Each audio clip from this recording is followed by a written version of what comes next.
You talked about how the Orioles have performed well above expectation. They have the 28th lowest, 28th of 30 payroll. $70 million they're spending on this team that is leading the AL East by 3 games, and their owner John Angelos has just come out and said, "Guess what, folks? We're going to have to raise prices if you want us to keep all this great, cheap, young talent. You want us to sign all these guys." What did you make of that move? And is that maybe, for Blue Jays fans, a great sign that no matter how good the Orioles are, John Angelos will find a way to screw them up? Oh, I think he will, certainly. I mean, that is a lie. That is an outright lie. And I was very disappointed that article, the author of that article, didn't push back. If someone says something to you that, as you're a journalist, that is that much of an untruth, an obvious untruth. Ticket prices have nothing to do with player salaries. We've known this for 30, 40, 50 years. That is an outright lie. Not to mention the Orioles have been raising ticket prices as they've been slashing payroll over the last 8 or 9 years. So clearly these two things are not connected.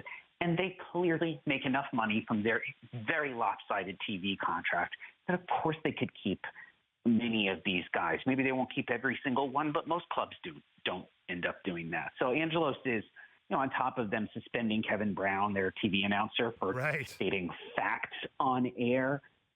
Also, he is trying to engineer a big state subsidy to not just allow the Orioles to refurbish the ballpark there, but to basically give them a bunch of free real estate around the ballpark so he can make even more of a profit off of it.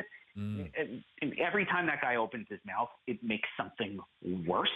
And yeah, if you're a Blue Jays fan or a Rays fan, maybe you're saying, well, the Orioles are really, really good and they're in great position to contend for the next 10 years.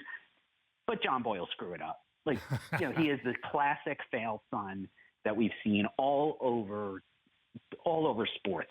His dad did a pretty good job as the steward of the club, and John seems destined to screw things up. And that might be the only thing that can stop him, because that club is really loaded. They've outplayed their runs scored, runs allowed this year by several games.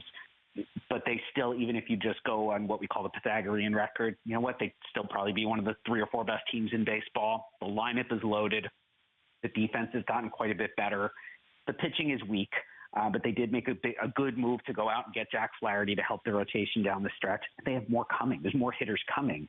I think at some point, maybe it's this winter, they package a few of those prospects together and go try to get an ace from somewhere outside the organization and make them even better for next year.